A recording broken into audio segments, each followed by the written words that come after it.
সুপ্রিয় দর্শক আসসালামু আলাইকুম, সবাইকে স্বাগতম জানাচ্ছি নতুন আইটি রেসিপি দেখার জন্য। আজকে দেখাবো খুবই সহজভাবে আস্ত জলপাইয়ের টক ঝাল মিষ্টি আচার তৈরি করার পদ্ধতি। রোদে দেওয়ার ঝামেলা ছাড়াই বছর জুড়ে সংরক্ষণ করা যাবে এই আচারটি। এই আচারটি খিচুড়ি, পোলাও বা সাদা ভাতের সাথে খেতেও কিন্তু অসাধারণ লাগে।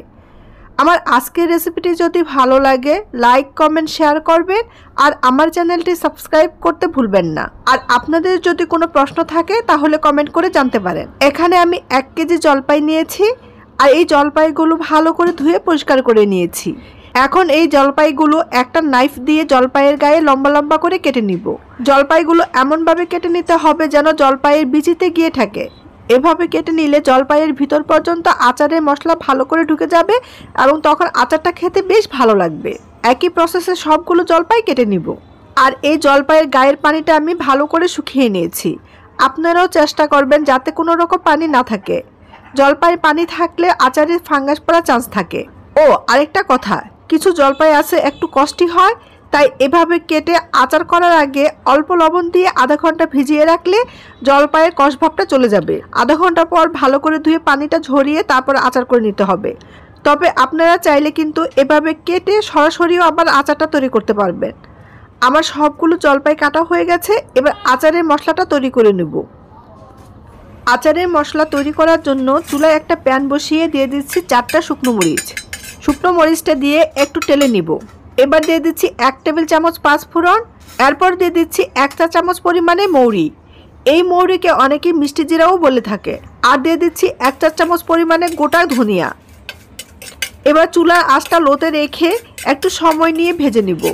ভাজার এক পর্যায়ে দেখবেন এই মশলা থেকে সুন্দর একটা ফ্লেভার বের হচ্ছে আর কালারটাও একটু চেঞ্জ হয়ে এসেছে। তখন বুঝবেন মশলাটা টালা হয়ে গেছে আর তখনই চুলা থেকে নামিয়ে নিতে হবে।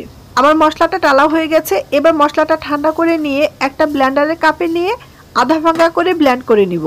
তবে এই কাজটা যার যার সুবিধা মতো ব্লেন্ডারে বা হামান দিস্তায় বা শিলপাটায়ও করে নিতে পারেন।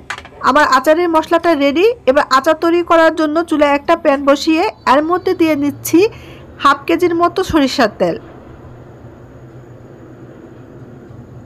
এখন এই তেলের মধ্যে দিয়ে দিচ্ছি আগে থেকে কেটে রাখা জলপাইগুলো দিয়ে উল্টে পাল্টে ভেজে নিব। একটা ঢাকনা দিয়ে ঢেকে মিডিয়াম টু লোতে রেখে এই জলপাইগুলো 5 থেকে 6 মিনিট ভেজে নিব। আর মাঝে মাঝে ঢাকনা তুলে নেড়ে চেড়ে দিতে হবে, তা না হলে জলপাইগুলোর এক সাইড পুড়ে যাবে। নেড়ে চেড়ে দিলে জলপাইয়ের সব সাইড সুন্দর মতো সিদ্ধ হয়ে যাবে। জলপাইগুলো সিদ্ধ হয়ে গেছে। এবার তেল থেকে জলপাইগুলো অন্য একটি পাত্রে তুলে নিব। জলপাইগুলো তোলা হয়ে গেছে। এবার আচারের মশলাটা তৈরি করে নিব। প্রথমে দিয়ে দিচ্ছি 1 টেবিল চামচ পাঁচফোড়ন আর দিয়ে দিচ্ছি 4-5টা শুকনো মরিচ। এবার গোটা মশলাগুলো 10 থেকে 15 সেকেন্ডের মতো ফোড়ন দিয়ে নিব। যখন ফোড়ন থেকে সুন্দর একটা গ্রান বের হবে তখন দিয়ে দিব 3 টেবিল চামচ পরিমাণ সাদা সরিষা বাটা। এখানে আমি সাদা সরিষা বাটা দিয়েছি কারণ কালো সরিষাটা একটু তেতো হয়ে থাকে আর আচারটা দেখতেও একটু কালচে লাগে। দিয়ে দিচ্ছি 1 চা চামচ রসুন বাটা। দিয়ে দিচ্ছি 1/2 চা চামচ আদা বাটা। এবার এগুলো একটু নেড়ে চেড়ে 1 মিনিটের মতো ভেজে নিব। 1 মিনিট ভেজে নিয়ে দিয়ে দিচ্ছি 1 টেবিল চামচ পরিমাণে লবণ আর দিয়ে দিচ্ছি 1 কাপ পরিমাণ চিনি। দিচ্ছি 1/4 কাপ পরিমাণে ভিনেগার। এই ভিনেগারটা দিলে আচারটা সহজে নষ্ট হয় না। আচারটা বাহিরে রেখে বছর জুড়ে সংরক্ষণ করে খেতে পারবেন। আর এই ভিনেগারটা যে কোনো সুপার শপ বা যে কোনো মুদির দোকানে পেয়ে যাবেন। দিয়ে দিচ্ছি 1 টেবিল চামচ পরিমাণে লাল মরিচের গুঁড়া। দিয়ে দিচ্ছি 1/2 চা চামচ হলুদের গুঁড়া। দিয়ে দিচ্ছি 1/2 কাপ রসুনের কোয়া। এখানে চাইলে রসুনের পরিমাণটা আরেকটু বাড়িয়েও দিতে পারেন, কোনো সমস্যা নাই। আচারের রসুনটা খেতেও কিন্তু অনেক বেশি মজা লাগে। এবার সব কিছু মিশিয়ে নিয়ে 1 মিনিট কষিয়ে নিব। আর চিনি থেকে যে পানি বের হবে এতে কিন্তু জলপাইয়ের বাকি রান্নাটা হয়ে যাবে। মশলাটা রেডি।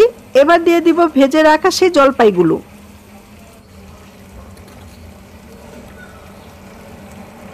জলপাইগুলো নেড়ে চেড়ে মিশিয়ে নিয়ে ঢাকনা দিয়ে ডেকে 5 থেকে 6 মিনিট রান্না করে নিব। আর মাঝে মাঝে ঢাকনাটা তুলে নেড়ে চেড়ে দিব। এই জলপাইটা আগে থেকে ভেজে নেওয়ার জন্য এখন রান্নাটা হতে বেশি সময় লাগবে না। আর সব থেকে বড় বিষয় হচ্ছে এই আচারে কোনো পানি না দেওয়ার জন্য দীর্ঘক্ষণ মশলার সাথে জলপাইটা রান্না করলে মশলাটা একটু পুড়ে যায়, যার কারণে মশলার আসল ফ্লেভারটা অটুট থাকে না। যে কোনো আচার টেস্টি হওয়ার জন্য এই আচারের মশলার ভূমিকাই বেশি। ফিরে আসলাম 6 মিনিট পর। এরই মধ্যে জলপাইয়ের আচারটা অলমোস্ট হয়ে গেছে। দেখুন এরই মধ্যে চিনিটা গলে আচারে ঢুকে গেছে আর জলপাইটাও সুন্দর মতো সিদ্ধ হয়ে গেছে।